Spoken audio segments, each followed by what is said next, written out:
Omuripoti ya UBOS omururenje rw'izoba Kigezi niyo eyebembeire n'abaana abatajemirwe ekuratirwe ekyanga ekya Ankole.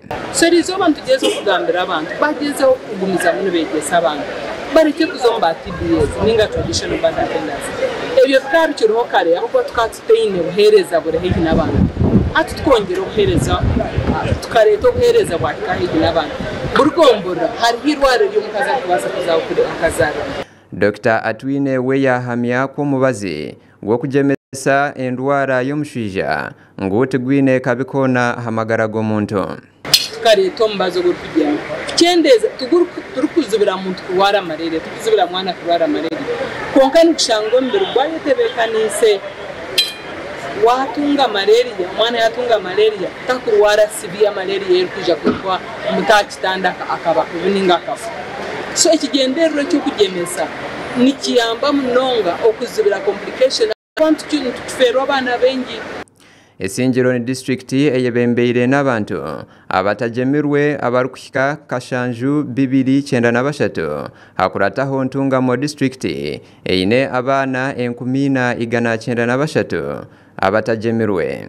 Sinjiro district bamba twereka ngwitwe enamba yite tajemirwe igahigura munonga n'amazima enamba yitu itajemirwe igahigura munonga abo kuba isinjiro imposting empunji nyine settlement camps ibiri orchinga na Kivale nyine impunji zukurenge mutwara 3 so mutwara 3 wagite mutwara nkaga na mukaga yabanya isinjiro ninga abanya Uganda oreba ngo ubwiro bako nibendera mu rupota zaba kuba bajemirwe n'abatajemirwe kuko kureba ngo inambe yanje kandi yabura munonga.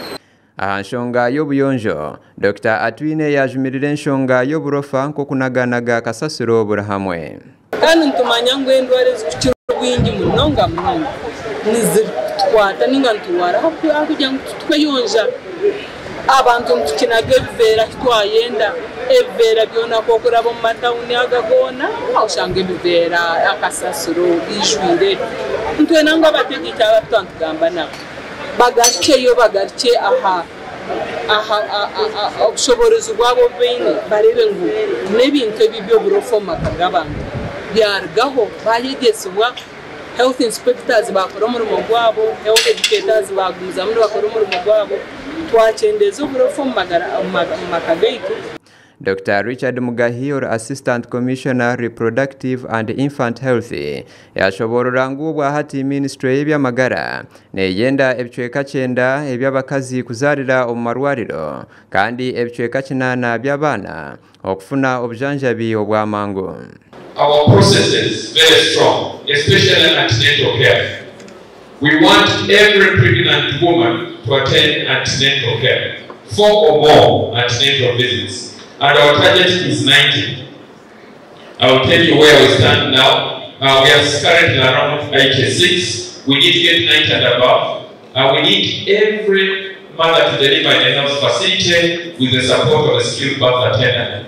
And that's our target is 90. We want every newborn, every woman and newborn to receive other postnatal care. Our target is 80. There should be availability of emergency care. Obwahati okufa kw'abakazi barukuzara kuchendeire kandi hamwe na n'okufa kw'abana kuchendeire. Gasha kwa Susan alino mukisa ahabwa Tayari West.